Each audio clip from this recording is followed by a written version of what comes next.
Good morning, my beautiful friend. This is the beginning of a brand new day, a blank canvas, a sacred doorway. There is a moment right after we wake, before the phone, before the thoughts of yesterday return, when we are pure presence. This moment is soft, still, holy. It is a place of power that so often goes unnoticed. And yet, it is here before the world enters that we have the greatest ability to shape the energy of our lives. Each morning, I stand at the doorway of possibility. Before I check the news, before I remember the to-do list, I pause, I breathe. I remind myself, this is a new beginning. I have not lived this day before. It is fresh, open, alive with potential. I used to wake up and immediately reach for my phone, pulled into someone else's story. But now, I choose something different.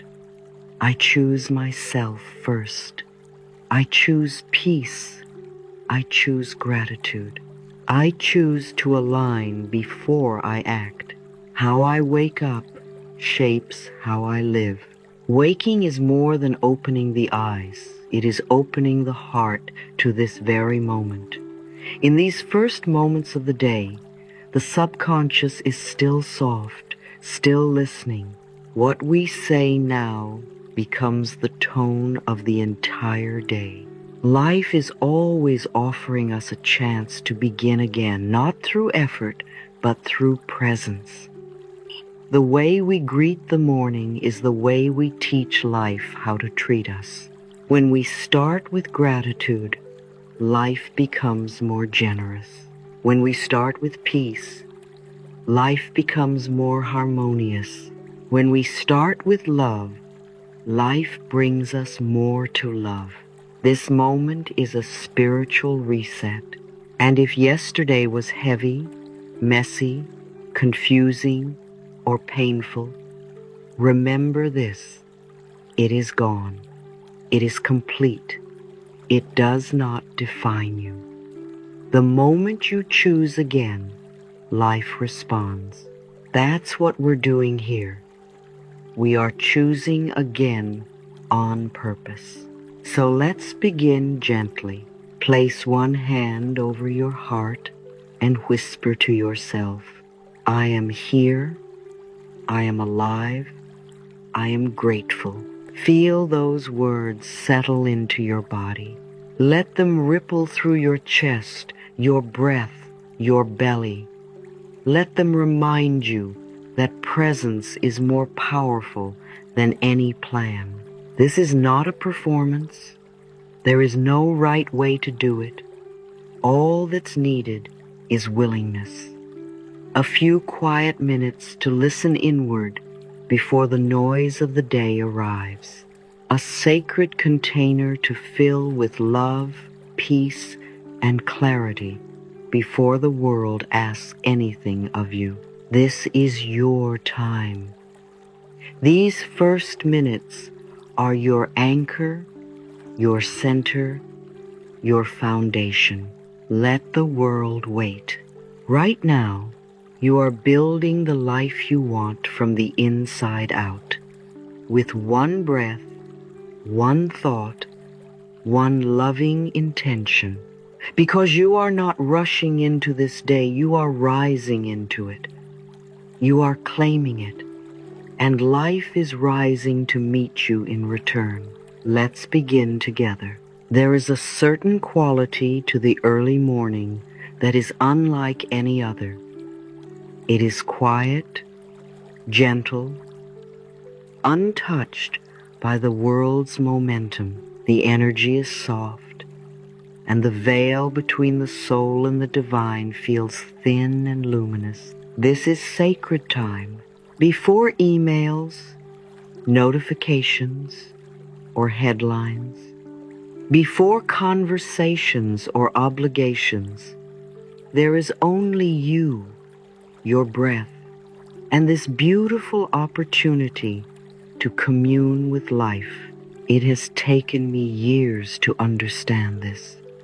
What I do in the first hour of the day becomes the tone for everything that follows.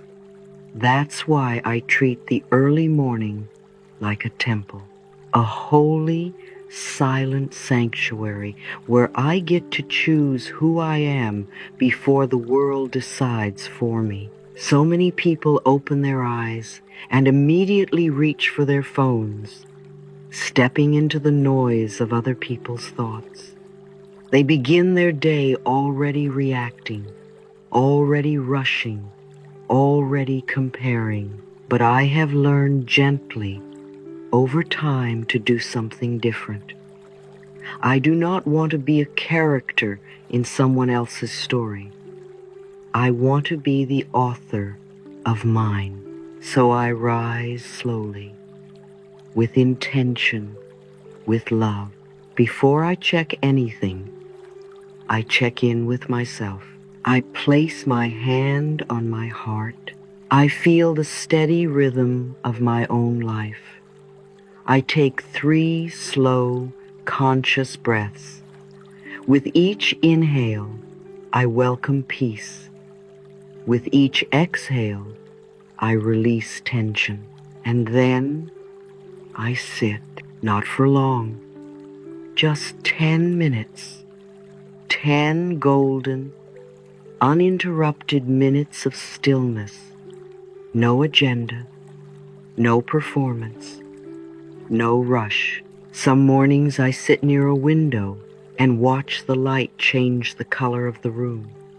Other mornings I close my eyes and simply breathe, allowing my body to wake up from the inside out. This is not a luxury. This is preparation. Just as we stretch before movement, we center before the world arrives. This is how I build my day on a solid foundation. When the foundation is peace, the rest of the day has something to stand on. When the foundation is presence, I respond rather than react. When the foundation is love, I attract more of it. Some people say they don't have time in the morning, but this sacred time gives us time because the calmer we are, the clearer we are. And the clearer we are, the more gracefully life flows. These first moments are the soil of the day. If I plant, rush, and worry, I grow stress. But if I plant stillness and gratitude, I grow joy. I direct my energy instead of leaking it. I don't always wake up in the perfect mood, but I remind myself that I don't need a perfect mood to make a loving choice. I only need a moment of willingness. And that willingness always begins in the quiet. You do not need a meditation cushion or a candle. You do not need a mantra or music. All you need is a few minutes of your own presence. Let this be your ritual. Before the world speaks, listen inward. Before the world moves, return to stillness. Before the world asks, remember who you are. You are not behind. You are not broken. You are not late. You are right on time. This morning belongs to you. So as the day begins to stir around you, carry the peace you have created into everything you do. Pour it into your coffee, your shower, your conversations. Let your inner stillness ripple outward, because when you honor the sacred time of morning, life honors you back. There is one person you will be with every moment of your life. One person whose voice you hear more than anyone else's, one presence that never leaves, even when others do. That person is you, and the way you speak to yourself becomes the atmosphere of your entire life. For years, I tried to improve everything outside of me: relationships, appearance, finances, achievements, without realizing that I had abandoned the one relationship that shaped them all, the relationship with myself. Everything changed the day I stood in front of the mirror, looked into my own eyes, and said, "I love you. I really, really love you." At first, it felt strange. The words caught in my throat, a laugh escaped, a little cringe, a subtle resistance. This is normal. Most of us have spent a lifetime being kinder to others than we are to ourselves. We've criticized, judged, and ignored the one face that has carried us through everything. And when we look in the mirror, we often rush to fix hair, adjust clothing, or frown at imperfections. But mirror work asks something different. It asks us to pause, to breathe, and to truly see, to look past the surface, past the hairstyle, past the tired eyes, past the morning face, and to witness the soul that lives behind the eyes, the soul that has survived, the soul that is trying, the soul that is still here, still loving, still hoping, still showing up. When I first began this practice, I was surprised by what came up: tears, memories, a quiet ache I didn't know I had, because something deep within us waits to hear these words, "I love you," spoken by the one voice that matters most, our own. When we look in the mirror with tenderness, we meet our inner child. We meet the little one who was told they weren't enough, who tried so hard to please, to perform, to be perfect, who waited to be chosen, only to feel overlooked.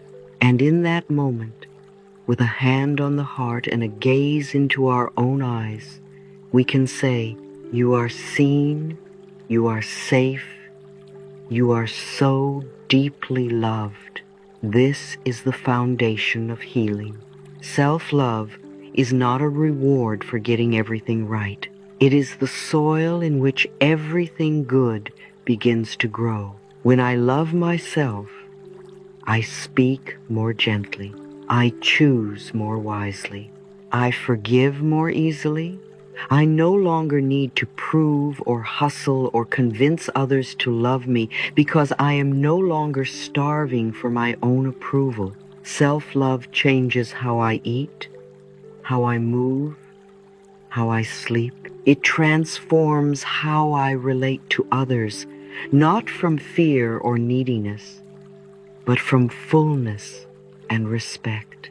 It teaches me that I am worthy of love simply because I exist, not because of my achievements, appearance, or productivity. And here is what's most miraculous. When I begin to radiate that love inward, the world begins to mirror it back. Kindness finds me. Opportunities arrive with ease. People begin to treat me the way I now treat myself, because life reflects the love I give to me. This is why mirror work is more than a technique. It is a devotion, a quiet, revolutionary act of coming home. It may feel awkward at first, but that's just the old programming loosening its grip. Stay with it. Each day, take a moment before fixing your hair, before brushing your teeth, to pause and look into your own eyes and gently say, "Good morning, beautiful. I love you. I really, really love you." Let those words sink into your cells. Let them soften your shoulders. Let them reach the places inside you that have longed for warmth. You are not your flaws. You are not your past. You are love, learning to love itself again. And the more you speak these words, the more they will become true, not because you are convincing yourself, but because you are remembering what was always true beneath the noise. There is one practice that gently transforms everything it touches. It requires no money, no effort, no perfection, only presence. That practice is gratitude. Gratitude is more than politeness. It is more than listing things we should be thankful for. Gratitude is vibration. It is a state of alignment with the flow of life. It says, "I see what is here, and I open to receive even more." When I begin my day with gratitude, I begin with abundance already in my hands. Before I ask for anything more, I anchor in the miracle of what already is. I place a hand on my heart and whisper, "Thank you, life. Thank you, body. Thank you, breath. Thank you, home. Thank you, day." And in that moment, I feel my energy change. My chest softens, my breathing deepens, my nervous system relaxes, because gratitude is peace. When I thank life for the simple, ordinary blessings I might otherwise overlook: the pillow beneath my head, the light through the window, the warmth of water, the sound of birds, I shift my focus from what's missing to what is already here. And what I focus on grows. Gratitude opens the door to abundance, not by changing our circumstances instantly, but by changing how we meet them. A grateful heart is an open heart, and an open heart becomes a magnet for miracles. The universe does not judge or measure what I'm grateful for. It simply responds to the energy I offer. So when I say, "I am grateful for this new morning. I am grateful for the breath moving through me. I am grateful for all that I have and all that's on its way," I am sending a powerful signal. I am ready. I am aligned. I am available for more good. Gratitude is how I step out of fear without fighting it. It dissolves anxiety by bringing me into the now. It transforms lack not by denying it, but by recognizing that even within uncertainty, there is something to bless. Even in moments of waiting or worry or change, there is always something to thank. The strength to keep going, the clarity that will come, the lesson that is being revealed, the support I didn't realize I had. This is how gratitude turns ordinary life into sacred ground. It is not about ignoring what's difficult. It is about choosing not to live only through what's difficult. It is a practice, a choice, a frequency I can return to again and again, no matter what. The more I practice, the more natural it becomes. Gratitude is a muscle that grows stronger with use. At first, it may feel small, forced, even mechanical, but over time, it becomes my default, my way of seeing, my way of being. And when I live in gratitude, I live in cooperation with life. I stop waiting for joy and start welcoming it. Gratitude reminds me there is already so much to celebrate. I am already supported in ways I cannot yet see. Every breath is a blessing, every moment a miracle. So I return to this truth again and again. I am grateful for all that I have and all that's on its way. Let this be the rhythm of your morning. Let this be your gentle reset when stress arises.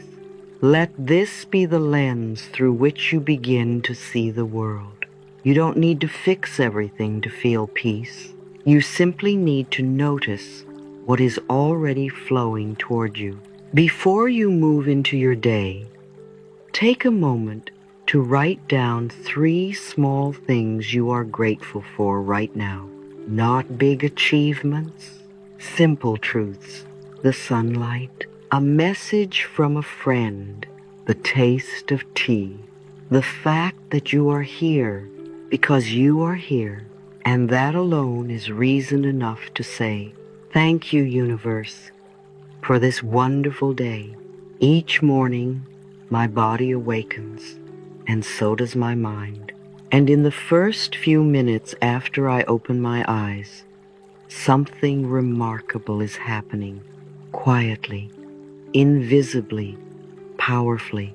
My brain is in a theta state, the gentle, open space between sleep and full wakefulness. In this state, I am not yet rehearsing yesterday. I am not yet bracing for tomorrow.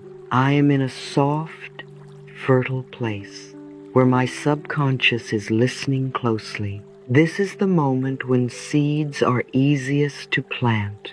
This is the moment when change begins gently, without effort or force. That's why the first thoughts of my morning matter so much.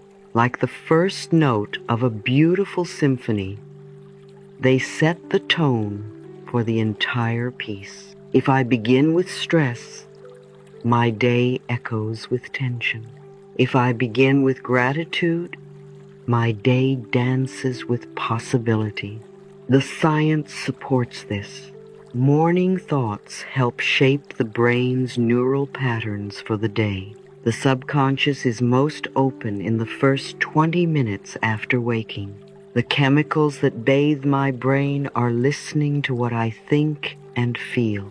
So when I begin with something small, making my bed, drinking a glass of water, taking 3 conscious breaths, whispering thank you, I am sending a signal to my brain. We are safe. We are clear. We are beginning this day on purpose. Even science agrees. These micro successes release dopamine, the feel-good chemical that creates momentum. And momentum is everything. Momentum is energy in motion. It's the gentle wave that carries me forward. When I begin the day with one loving act, one kind thought, one tiny moment of presence, I begin to move in the direction of peace. And that direction becomes the path I walk all day long. This is not about perfection. It's not about productivity. It's about creating emotional momentum. Because when I begin with peace, my nervous system relaxes. When I begin with appreciation, my body feels safe. When I begin with clarity, I am less likely to be pulled into chaos. Gratitude, it turns out, isn't just spiritual, it's physiological. Studies show it lowers stress hormones. It boosts the immune system. It increases the brain's capacity for empathy, joy, and connection. So when I take 5 minutes in the morning to sit in stillness, or write 3 gratitudes, or speak 1 loving affirmation, I am not wasting time. I am tuning the instrument of my entire life, because how I begin matters, and every small win is a message to my mind, body, and spirit. We are moving in a direction of joy. Imagine trying to build a house on a shaky foundation. That's what it's like to begin the day with noise, reaction, and rushing. But imagine building your day on a grounded, peaceful base. Even if challenges come, your inner alignment holds. That's what momentum gives me. It gives me resilience, focus, soft power. So I do not need to start the day with a breakthrough. I do not need to figure everything out before breakfast. I simply need to honor the power of one small choice, a deep breath, a made bed, a thank you whispered into the morning air, a hand on the heart saying, I'm here. These are not small things. They are powerful morning wins because the brain is listening, the body is responding, and life is aligning with the energy I am choosing. The way I begin this morning is the way my day begins to unfold. Let that truth become your rhythm. Let it guide how you wake. Let it remind you that peace is not far away, it's already inside you, waiting to be chosen first. There is a soft and powerful part of me that is always listening. It is the part of me that doesn't argue, analyze, or debate. It simply receives. This is my subconscious mind. And every word I say to myself becomes a suggestion it gently considers as truth. Each morning, I have the opportunity to speak directly to this inner part of me, not with force, but with gentle repetition and emotional presence, because the subconscious does not respond to logic. It responds to feeling. It listens not only to the words, but to the tone, the emotion, the vibration behind the words. And so, when I place my hand over my heart and speak slowly, kindly, lovingly, I begin to retrain my inner world, not through pressure, but through presence. Let us practice together now. Place your hand gently on your heart, breathe softly, and say, I am a blessing to the world. I am safe and secure. I love and approve of myself. All is well in my world. Say them slowly. Let the words land. Let the nervous system soften. Let the heart receive what the mind may still be learning to believe. These are not magic words. They are not meant to bypass your experience or erase your feelings. They are seeds, seeds of truth planted in the garden of your being. And with repetition, especially in the sacred, open moments of morning, these seeds begin to grow. The more I say, I am safe, the more my body begins to believe it. The more I say, I approve of myself, the more my inner critic begins to relax. The more I say, all is well in my world, the more I notice how often that becomes true. This is not delusion, it is alignment. Because when I feel safe inside, I make different choices. I speak more kindly. I respond with more grace. I trust my intuition. I soften where I used to tighten. I open where I used to close. And slowly, My outer life reflects my inner reprogramming, not because I force the world to change, but because I change the way I relate to myself. Let me remind you, the subconscious mind learns through repetition. The nervous system heals through safety. The body responds to love. Affirmations are not about pretending. They are about training my inner world to expect love, to expect healing, to expect support, to expect that I am allowed to feel safe, even if the world has told me otherwise. Each time I say, I love and approve of myself, I am rewriting a line in the script I've lived by for years, and slowly, that new script becomes my new life, a life where I no longer chase worthiness, a life where I no longer fear my own reflection, a life where I wake up and remember I am not broken. I am beloved. I begin to live more centered, more forgiving, more calm. I stop searching for peace and start carrying it inside me. Because safety is not just a word, it is a state of being. Worthiness is not something I earn. It is something I remember. So this morning, I do not try to fix myself. I do not try to be better, faster, stronger. I simply speak love to the part of me that is always listening. I am a blessing to the world. I am safe and secure. I love and approve of myself. All is well in my world. Let the words meet you